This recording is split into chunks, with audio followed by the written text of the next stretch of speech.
Bercerita parabel dengan tema Bandung Bondowoso di Prambanan.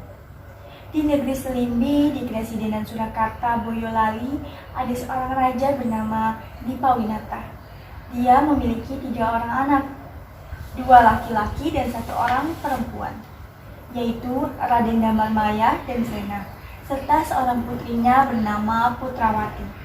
Ketiga orang putranya itu diusir karena saling bertengkar mengenai perihal jodoh. Yang tua, Raden Damarmaya, pergi bertapa di Gunung Langsa. Putrawati bertapa di Pelawangan, dan sedangkan Sena tidak mau bertapa. Setelah ditinggalkan oleh anak-anaknya, Raja merasa menyesal dan sedih, sehingga dia pun pergi bertapa di Pelawangan dan mengganti namanya dengan Begawan Sekatara. Anaknya Sena dipanggil pulang untuk menggantikannya. Bagawan Lokasejati bertapa di Sumur Cinaban dengan Cantri Kartasura, dan anaknya Patih Tubar, Patih Raja Gopala. Patih Tubar oleh Raja Gopala diuji kecerdasannya dengan cara menerkam mana ujung dan pangkal kayu asam yang panjangnya sehasta, dan menerkam mana yang jantan dan yang betina dari 2 ekor burung prit yang sama rupanya. Jika tidak bisa menjawab pertanyaan itu, dia akan dibunuhnya. Patih Tubar menanyakan hal itu kepada Cantri Kartasura. Cantri Kartasura memberitahu caranya bahwa ikatlah kayu asam itu di tengahnya, bagian yang berat itulah pangkalnya dan yang ringan ujungnya. Dan burung prit itu tusuklah telinganya, mana yang tembus lubangnya itulah yang betinanya. Pertanyaan Raja Gopala itu dijawab oleh Patih Tubar sebagaimana yang dikatakan Cantri Kartasura itu, dan ternyata jawabannya itu betul. Patih Tubar bertambah dekat hubungannya dengan Raja Gopala. Saudara perempuan Raja itu bernama Lara Jonggrang yang amat cantik rupanya. Patih Tubar disuruh Raja Gopala pergi ke negeri Penging di Surakarta untuk meminta bantuan Dipawirya, saudara Raja Dipawinata. Raja Gopala hendak meminang putrinya yang bernama Rukma Rasari untuk menjadi permaisuri, dan kalau tidak diperkenankan akan diperangi negerinya itu. Rupanya permintaan Raja Gopala itu ditolaknya, sehingga negerinya akan diperangi dan tidak dapat dielakkan lagi. Raja Dipawirya meminta bantuan kepada petapa di Gunung Langsa dengan perjanjian bahwa kalau pihaknya menang, dia akan menyerahkan putrinya Rukmasari kepadanya. Petapa itu ialah anak Raja Dipawinata yang bernama Raden Damarmaya. Dia datang membantu dan terjadilah perang besar di sana. Ternyata dia dapat mengalahkan pasukan Patih Tubar itu. Raden Damarmaya kembali ke Penging dan menagih janji Raja Dipawirya. Hal itu dikabulkan dan dikawinkanlah dia dengan Rukmasari. Sesudah beberapa lama antaranya, Rukmasari hamil, padahal Raden Damarmaya harus pergi ke medan perang untuk melakukan pasukan melawan Raja Gopala. Ketika akan berangkat, dia berpesan kepada istrinya bahwa kalau anaknya lahir laki-laki, beri nama dia Bandung Bondowoso. Raja Dipawinata yang sudah berganti nama dengan Begawan Sekatara menjadi petapa di Gunung Pelawangan mendapat tamu seorang perempuan yang bernama Handang Darmi Resmi, yang sebenarnya namanya itu adalah Putrawati. Tetapi mereka sudah tidak mengenali, sehingga Begawan Sekatara jatuh cinta kepadanya dan mereka pun menikah. Pada suatu hari ketika mencari putu istrinya itu, dia melihat bekas luka di kepalanya. Atas pertanyaannya Begawan Sekatara dijelaskannya bahwa luka itu bekas pukulan saudaranya selagi kecil di negeri Selimbi. Setelah mendengar cerita itu, tahulah Begawan Sekatara bahwa istrinya itu adalah anaknya. Begawan Sekatara membawanya pulang kembali ke Selimbi dalam keadaan hamil. Raja Gopala yang berperang dengan Raden Damarmaya tewas dalam peperangan di Lokasagara.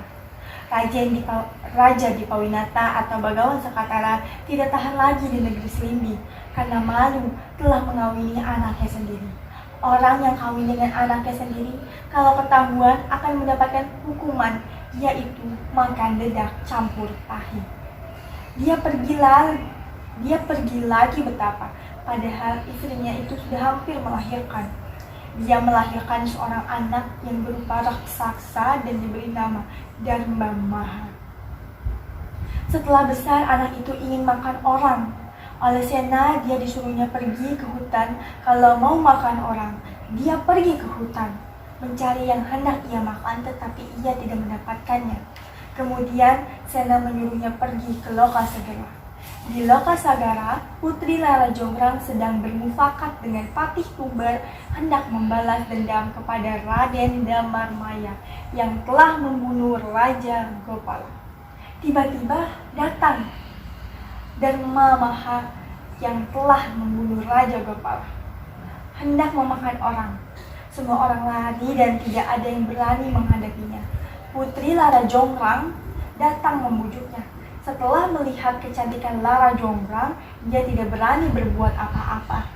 Atas bujukan Lara Jonggrang, dia diangkat menjadi saudaranya dan berjanji akan memerangi Raden Damarmaya.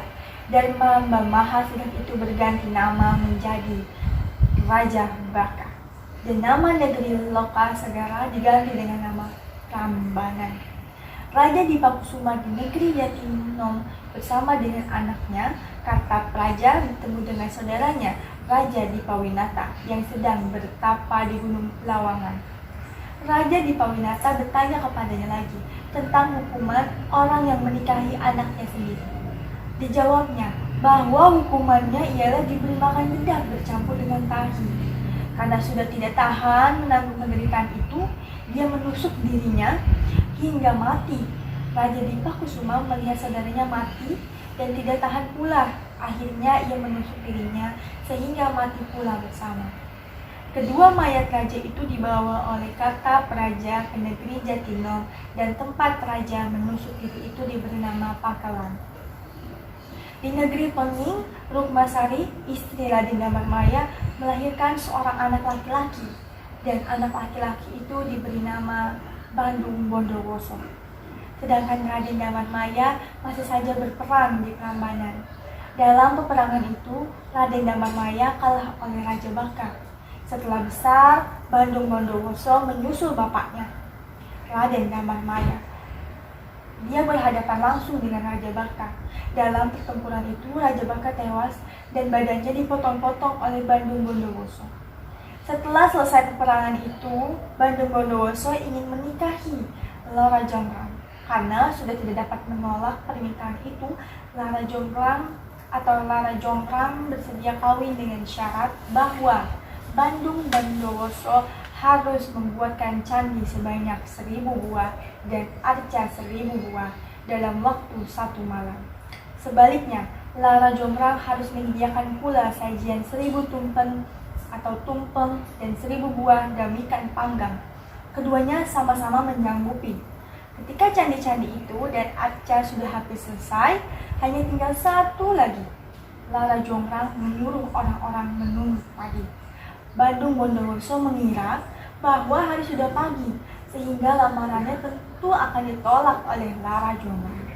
Bandung Bondowoso marah dan menyumpahi orang-orang Prambanan menjadi perawan tua dan jejaka-jejaka tua. Ketika Bandung Bondowoso hendak memegang Lara Jonggrang menolaknya.